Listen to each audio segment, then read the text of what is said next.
when Red Bluff or Cycling isn't running. Yeah. Exactly. Other than that, you don't really venture out. So we got the chance first night, get on Lakeside, a half mile. Place is massive, for a Northwest guy. Back there, they're kind of used to the tracks those sizes. But surprisingly, we actually ran really, really good. We had a good setup on it. We were able to fine tune. We were 10th quick out of 38 cars. Ran second in the heat race and 7th in the feature from starting 10th. So, a great start to our week. And like I said, a place like Lakeside is nuts. It's big, long straightaways, super wide. And I think one of the reasons why I like big tracks is you can do your own thing. So what do you think you like better now? Bigger tracks in the Midwest? Or? I think a bigger track for a sprint car is more comfortable, which is funny considering, I come from Red Bluff. Red Bluff's a small ring. It's as small as it gets, and you can't go a lap without hitting someone. Absolutely. So it's interesting, but I think in the sprint car with how wide you are and how much power, so much can go wrong if you hit, obviously. Right. So for me, it's more comfortable to be on a big track and just get out there and do my own thing. See, and I totally agree because you watch some forms of racing.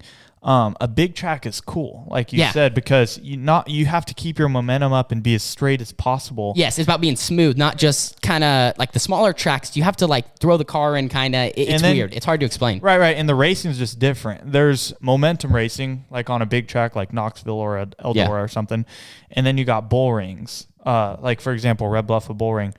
Your momentum's kind of big, but just because you break someone's momentum doesn't mean you're checked out in the next corner. No, the next corner, they're right there. Side, and a lot of bull ring racing is keeping your nose clean, putting yourself in a good spot. Where on the bigger tracks like Lakeside, for example, you have wing speed and dirty air, and you have to be careful about following a car in front of you and different lines. So it was interesting to go there. So the first night we go from Lakeside to literally one of the smallest tracks I've ever been to, Caney Valley. Tiny place. We ended up running 14th. Not bad. Made the show from the B. And then the third night went to probably one of the best tracks because it was right in the middle of all the things I like. It wasn't too big, but it was a nice 3/8 mile, the 81 Speedway in, I believe, Wichita. So you're telling me people that watch the vlogs consistently, last Speed Week when you pulled the old left-hander at Banks on, I believe it was, who was that?